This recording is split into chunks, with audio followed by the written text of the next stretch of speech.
There are 25,000 beer brands in the world. But can you think of how many Prosecco brands there are? Probably not. And actually, this week's episode is all about brand building and a very specific Prosecco brand that has kind of blown up in my local area. So today I have interviewed Ali Wilson, one of the founders of Midas Prosecco. And it's a little bit different from Marketing the Madness because it's not so focused on marketing, but more on building an amazing brand. Ali has been on an incredible journey with his co-founders at Midas, and they now have built, I would say, one of the best tasting Proseccos that I have ever tasted. And in fact, we do actually do a live Prosecco tasting later on. You'll find out which brand of Prosecco I really don't like and which one I really do. So without further ado, let's go and listen to the lovely Ali, and I'm going to ask him all the questions that you need to know if you want to build an amazing brand. Ali, Hello. Welcome. Thank you. Thank you for having me. So today I feel very excited to interview you because I'm a big fan of your brand. Thank you. I want to delve into everything Midas Prosecco today. But the first thing that I think's, well, I obviously have a little bit of insight because we've had a pre-interview interview. We did, yeah. Give me the story of the brand. So you co-founded it with two friends. Yeah. Give me some of that backstory and how you came up, how Midas was born. Yeah. It's a long story, but we basically, 2018, the three of us were at a festival and a conversation came up which basically went along the lines of naming alcohol brands. So it was, how many beers can you name? How many champagnes can you name? So on and so on. Then the topic got onto Prosecco and it's like, I can't even name one, maybe I Heart Prosecco from Tesco or something like that. So that was just one of those kind of drunk moments, fun conversations. But then it kind of went from there to a point of, is there a reason why there's no brands of Prosecco? Like, what is the reason? Why is it that every other brand has their household names? So we did a bit of research, went to different bars, restaurants, spoke to people that drank Prosecco, asked lots of people the kind of question that we still ask today, which is, are you a Prosecco drinker? They go, yeah, love Prosecco. What's your favourite brand of Prosecco? And they'd go, I don't know. Yeah, Fregene is probably the one, the Tesco one. That's the one that most people come up with because I guess people are buying from supermarkets. So that was really the light bulb kind of moment. That was like, there's got to be a good reason it's why. Mad, isn't it? Yeah, it's really weird. Every other drink sector has massive amount of different brands. Yet the Prosecco world has not been. Like you say, there's a few. I can say it right. Fregene. Fregene, is that how you say it? Fregene, Bottega, the gold one you see in supermarkets. Yeah, I used to quite like that one. Not as much as Midas, obviously. Yeah. Totally different. That's a big one because they are in every airport in the world, basically. Bottega, they're huge, but they're basically just a marketing company. So they've got loads of different vineyards that they get it from. So the quality's different wherever you go. They don't have their own vineyards. No, not really. They're just a marketing company. Smart. Well, smart which is or the not case smart. Not as authentically wonderful. That's it. That's it. And really, that was kind of the second part, I guess, of our research, investigation, whatever you call it. Is the first part was there's no brand leaders. The second part is there's no consistency in quality. So you could go to 5 different restaurants, even in a 10-mile radius. And when you look at the sparkling menu, you'll see Prosecco and it'll be some sort of generic brand because there are hundreds of different types out there. And then when you order it, you ask for a Prosecco. And then when it arrives, you don't know if it's going to be good, you don't know if it's going to be bad, sweet, dry, whatever. There's a whole myriad of options that you could get. And it the difficulty really, like with beers and stuff that we related to, because I wasn't a Prosecco drinker, to be honest, before starting the brand. You are now. I am now. Yeah. But when I go to a restaurant, the first thing I do, or to a pub or whatever, is you look at the beer taps, because that's when I know I'm in a place that I'm going to drink at. It's like, wow, they've got Asahi, Guinness, whatever it might be. When you see the brands that you like, you're like, okay, this is great. I've got all the options. But yeah, it didn't exist with Prosecco, and I mean, really, it doesn't still exist. It's still the reason that we started, and kind of the reason that we feel like there should be better quality Prosecco in the UK. And really, it was just a weird kind of realization. And every time we've told that to people since, when we do wine tastings or events or things like that, that moment of telling someone or asking someone, what's your favorite brand of Prosecco? Can you name a brand? People have the same light bulb moment as we do, and they're like, "Oh my god, yeah, I can't name one." Yeah, have you asked? Which is crazy. Any of the LLMs? My Instagram, I want to ask ChatGPT. Yeah, or Claude. not Why? really. Because no, I mean they know Midas now because I'm on it every day. Shall I? Telling them about Midas. I actually am going to ask Do it. because I feel like the other, let's just ask, let's see what it comes back with, because this could be interesting. Sorry guys, going off piste on the podcast today. Hey chat. There don't seem to be many brands of Prosecco, yet every other sector, gin, vodka, beer, there are lots of brands. Do you have any insight as into why that might be? And also, can you look at the other drink sectors for me and let me know, for instance, with some of the big ones, maybe beer, vodka, how many different brands there are within each of those drink sectors? Thank you. God, you've nailed the AI questions. That was like, I just normally type in AI, Prosecco brands. Yes. And so like I Google something, Prosecco brands. Well, it's conversational now, isn't Yeah. it? So let's see what it comes back with. Okay. We'll let that... Oh, no, here we go. It's already coming back. So here we go. Why Prosecco? It says, it's an interesting observation. You're not imagining it. Prosecco does feel like it has fewer brands than all the other categories. The reason mostly comes down to how the category is structured and regulated, apparently.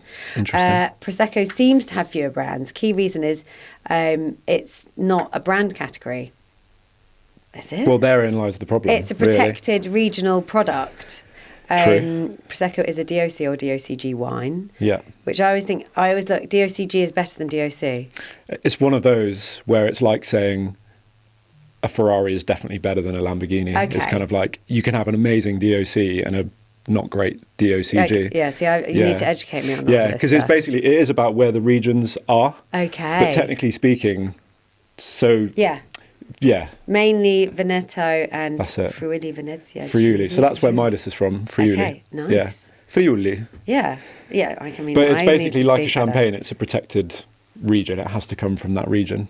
But that's interesting. That's what it says. Yeah, well, here we go. That is interesting. So it says here, approximate number of brands for beer, 25,000 plus. Jeez. Gin, 6 to 10,000.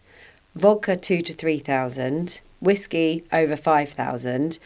Prosecco, no, they can't even name how many global brands, but in terms of producers, there's only 500 to 700.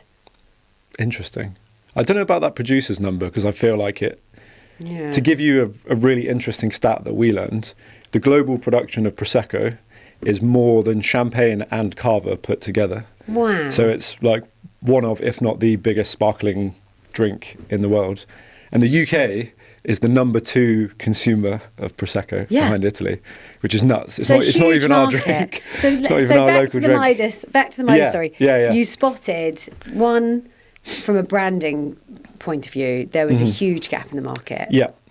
And then I guess secondly, you then realised that the UK the quality was rubbish, and the most Prosecco is drunk in the UK, and there are no big brands. Yeah.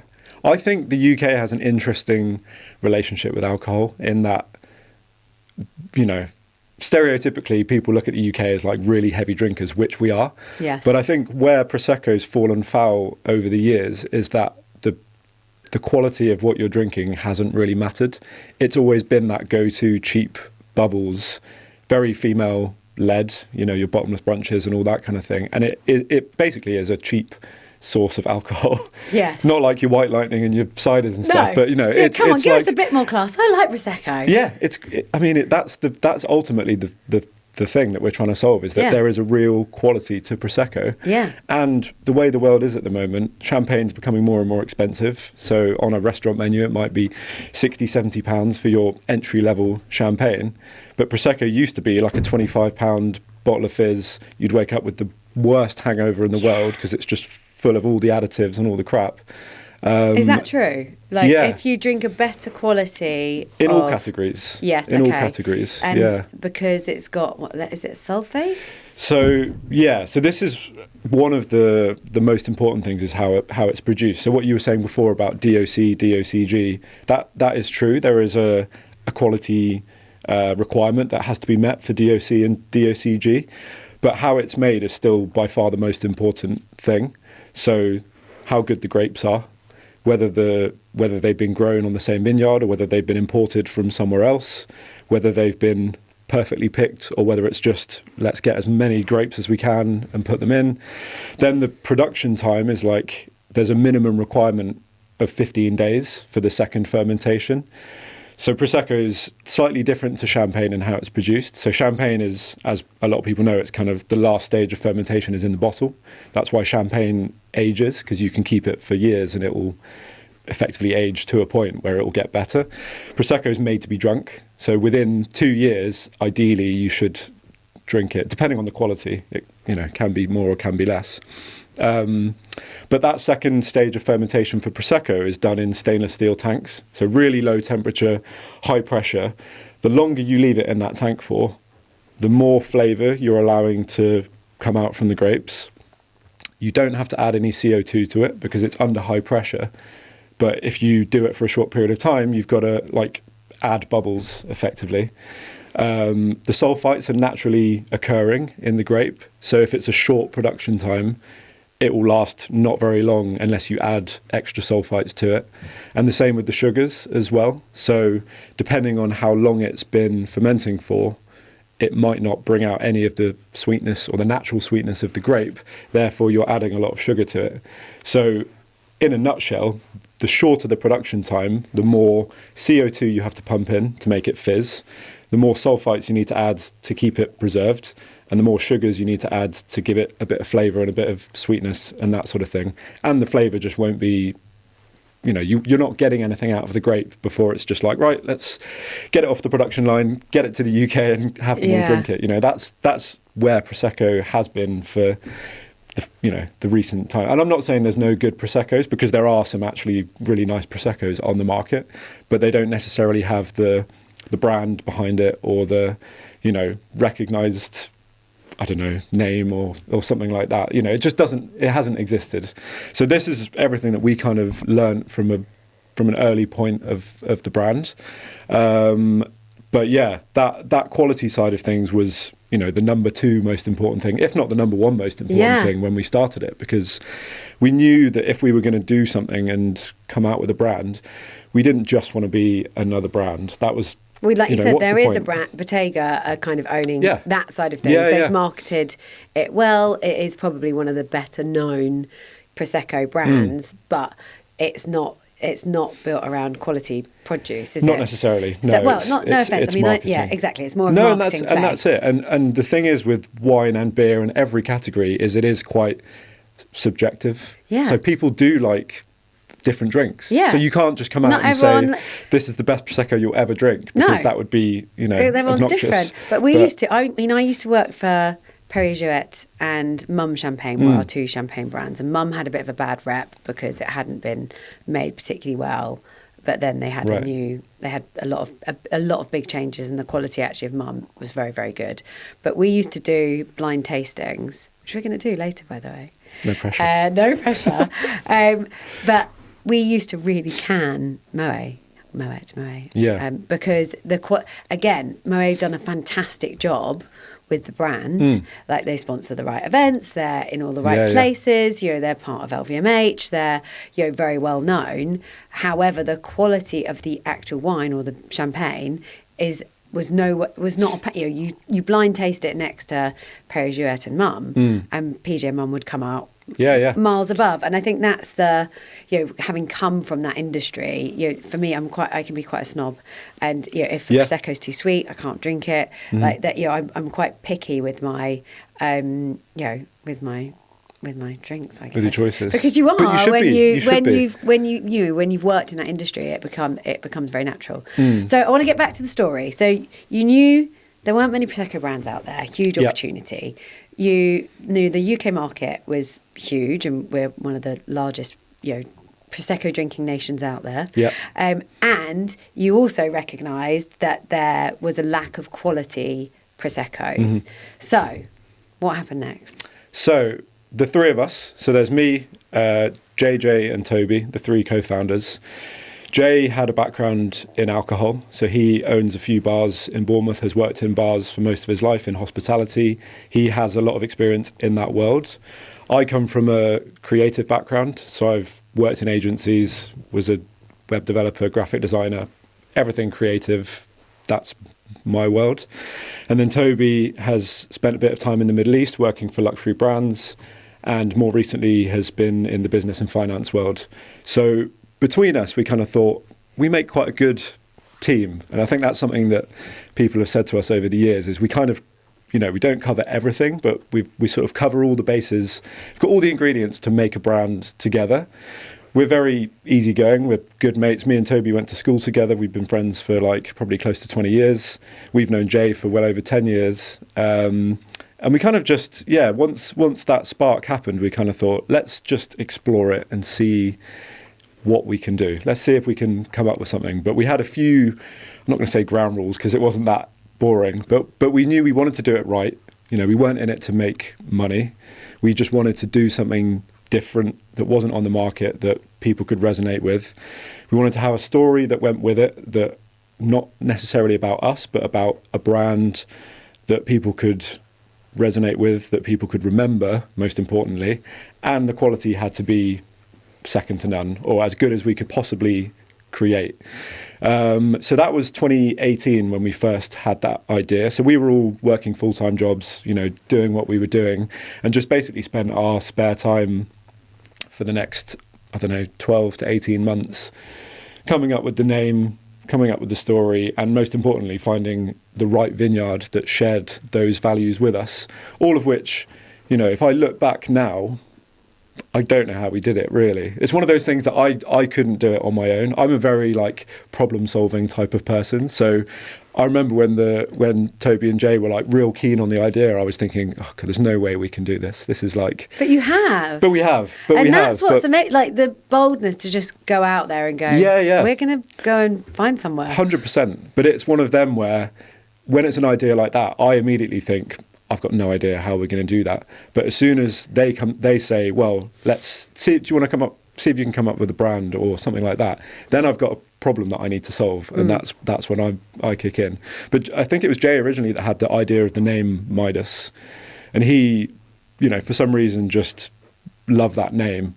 And our original idea for the bottle, with the story of King Midas, which I'll get onto, was that it was all, black and gold, which it is now, but that it was going to be a big gold handprint on the bottle, all about the touch of gold. That's ultimately what the story comes from. And we went through so many iterations of bottles. I mean, we've made almost a little museum of all the old bottles and designs that we've had over the years, which hopefully at some point we can do something with, have a little museum somewhere. But the name Midas was the first thing that we landed on. And most people are familiar with the story of King Midas or the Midas touch, which most people know but don't really know. So the Midas touch comes from the story of King Midas. So it's a Greek mythology tale. And effectively the story goes that King Midas was a very wealthy but greedy individual. He was already very wealthy, but he made a wish to Dionysus, who coincidentally was the god of wine. So Dionysus received this wish, and basically Midas said, I want my wish to be granted, which is that everything I touch turns to gold. I mean, not like he wasn't wealthy enough, but he thought, I'll go the whole hog and I'll turn everything into gold. So this wish was granted to him. King Midas, obviously living the dream, going around touching things, turning them to gold. He had more riches than he could ever do anything with. One day his little daughter comes in, and he goes to give her a hug, and she turns to gold. And that was the moment of realization for King Midas that there's far more to life than being rich and wealthy and having all of the gold in the world. It's about your loved ones, your friends, your family, people that you share your time with, because if no one else is around and you're rich and wealthy, you're worthless, basically. So for us, when we really looked into the story of Midas, we sort of resonated with it a lot, because everything that we wanted to do for Midas was about experiences. We wanted to give people something that they hadn't tried before or seen before or tasted before. But also, usually when you're popping open a bottle of Prosecco, you're with friends, you're with family, you're celebrating a moment, you're out and about. Don't get me wrong, you could be on your own, sat on the sofa, having a nice time. Less likely, usually, though. Less likely. But it's all about celebrations, and it's all about moments. And we thought, our first tagline, which we still use, is the best experiences deserve the best Prosecco.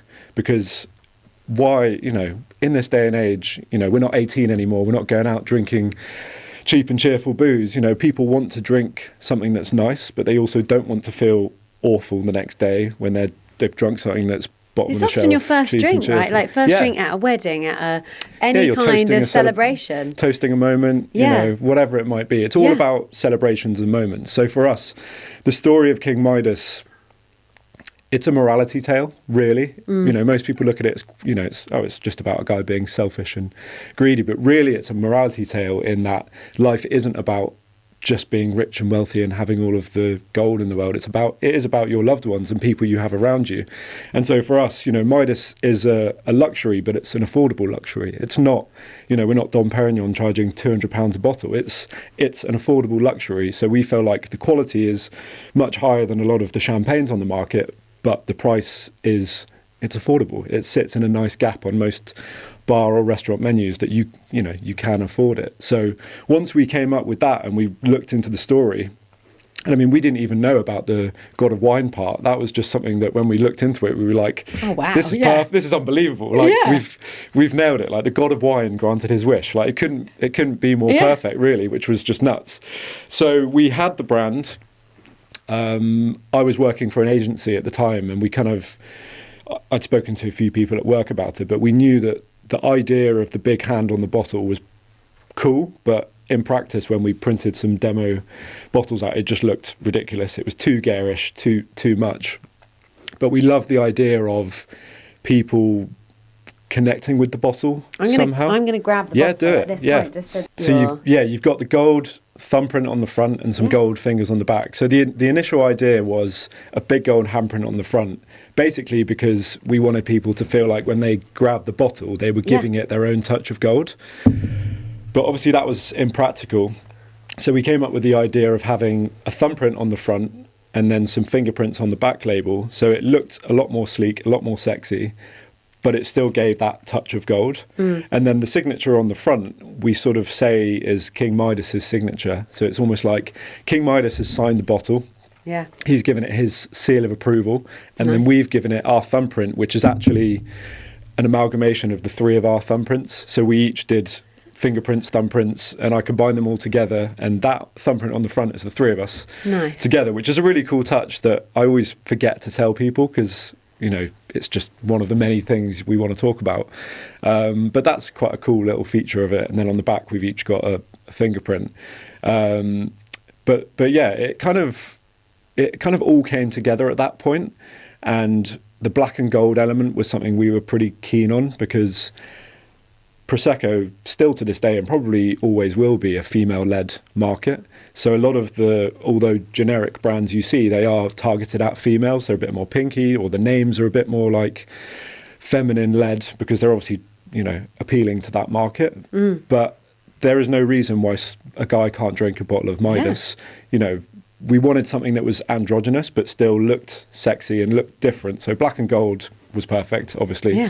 Tied in with the story. Everyone loves black and gold. And, since we've done that and since we've launched the brand, it's amazing how many times we've seen a group of guys with a bottle of Midas on the table. And I think part of that is there is a stigma of the word Prosecco, not just because of the quality, but because of the female side to it, where guys don't want to be seen drinking a girly drink. No. Usually.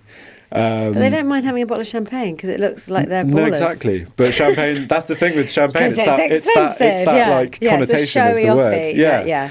So for us, the long-term dream is for Midas to become synonymous with Prosecco.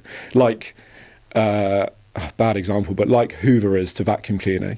People call it a Hoover, but that's just a brand. It's that's what we would love to become synonymous for. Is not people asking for Prosecco, is people asking for Midas.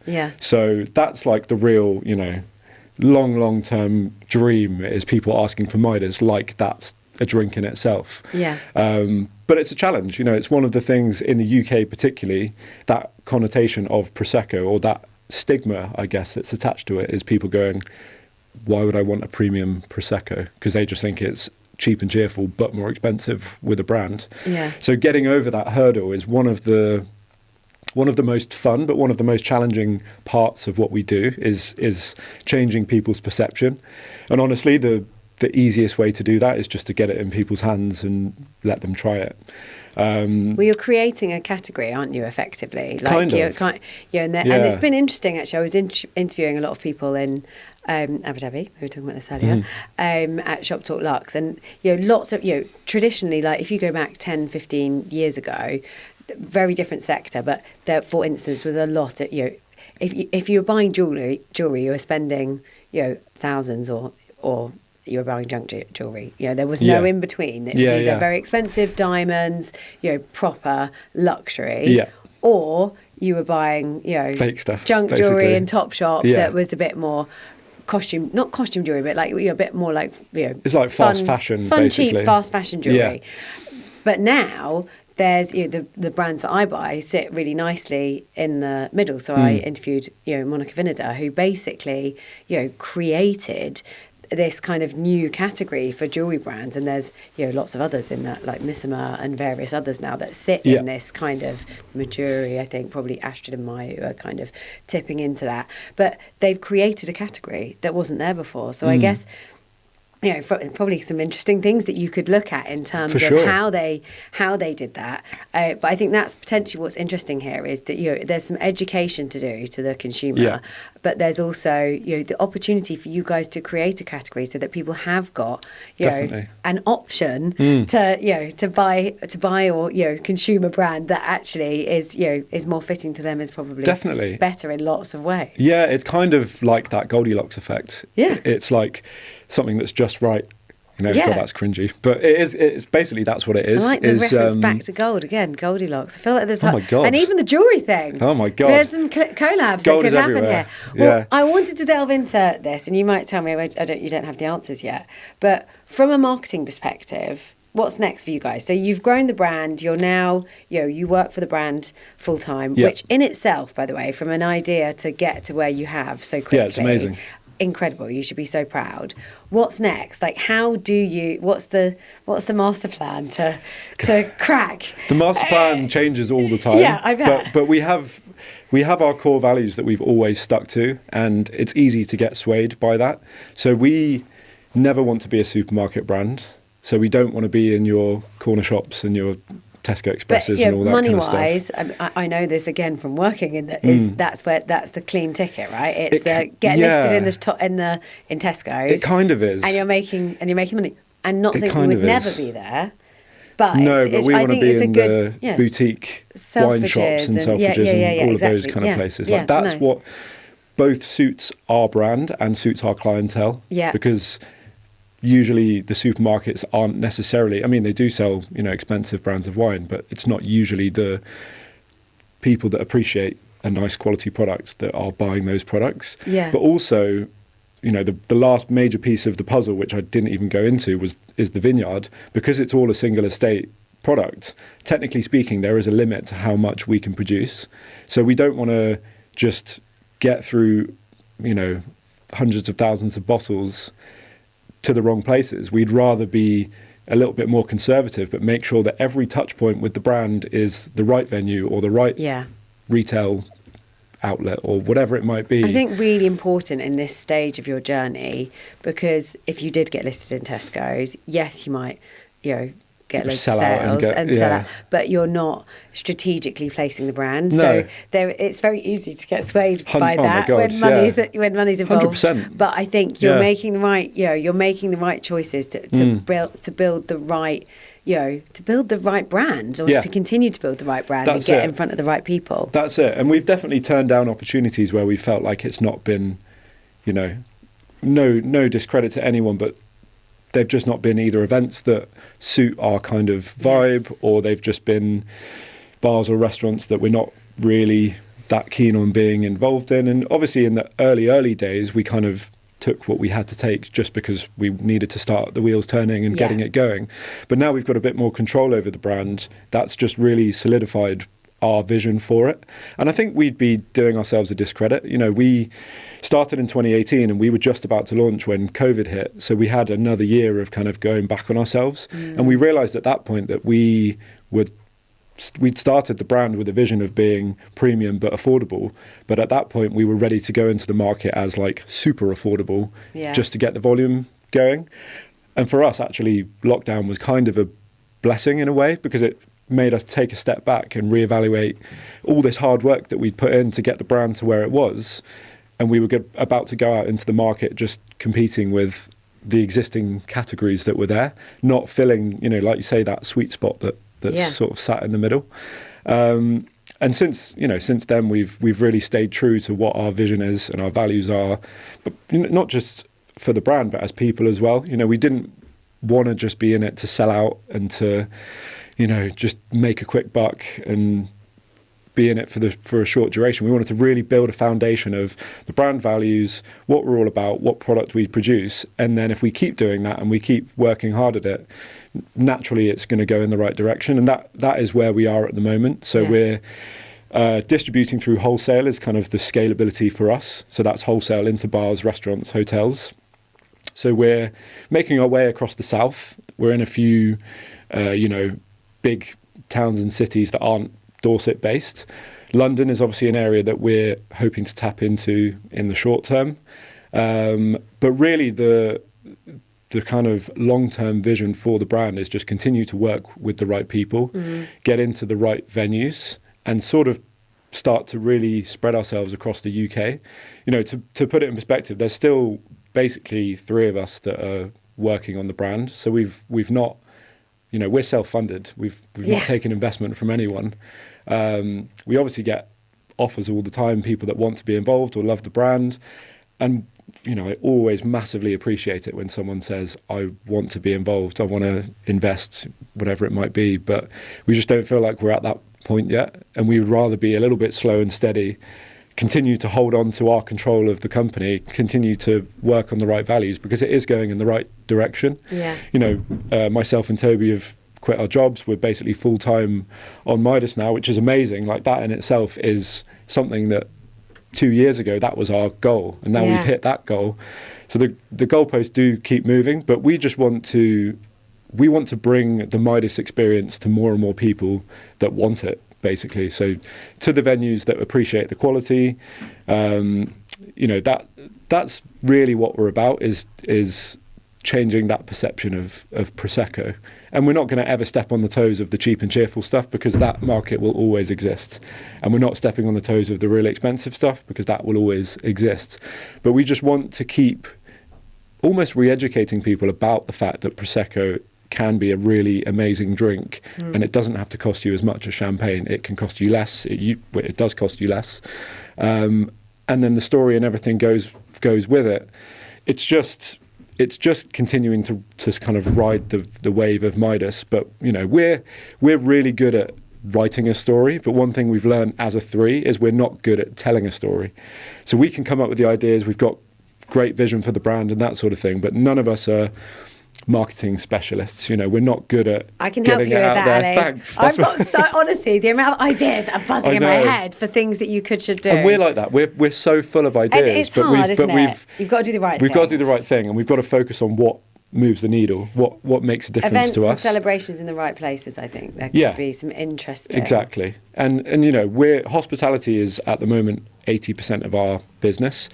But the wedding side of things, the parties, the events, that's becoming a really big part of our brand. Corporate gifting as well. So we do a really nice gift box. We do a massive showcase box, which I brought for you. I know. Well, we're going to get that in a minute. We're actually going to do a blind tasting. Love it. I think next, in a minute. Next. Yes. So, when you've launched the first 7,000, I've got written down here, bottles, how did you actually get people to try it? What was your initial go-to-market strategy? So we had obviously an easy in with Jay, because he's in the hospitality industry. So when we started, that was our kind of little black book of contacts. He had a few venues that we put Midas into straight away. And those two venues were basically our first test bed, if you will. So from a brand point of view, at that point, I know we've skipped over the kind of finding the vineyard bit, but at that point we'd placed our first order of 12 pallets, 7,000 bottles, and because we knew the shelf life was a year and a half, 2 years, we basically had a mission of like, okay, we need to not just sell these bottles, but we need to use these bottles. That this is our, we'd put everything in at that point, and we thought, if all else fails or whatever, at least we've tried it and we've given it a go and we've done it. So that first order was, that first couple of years, obviously we're all local to Bournemouth. So we went to all the venues that we have relationships with or friends with, or, lucky to have a lot of mutual friends that work in those venues. And we spent a lot of time just telling the story. So telling the story of the brand, getting people to try it, and then seeing if it would work on their menu. So that was the real difficult part, was figuring out, have we gotten too expensive? Is there even a world in which this is appealing? We'd obviously done that before placing that first order, because we'd had sample bottles and we'd kind of preempted a lot of venues that, this is a brand that's coming soon. Why don't you try it, see what you think? Is there a way that we can work together? And really, for that first couple of years, because we're local, we just hand delivered to everybody. So we didn't need a wholesaler. We didn't need to do anything else other than, get in our own cars, load them up with Midas and deliver them to the venues that we needed. And we were all still full-time employed at that point. So it was evenings and weekends of doing deliveries, getting the name out there, doing tastings, so on and so on and so on.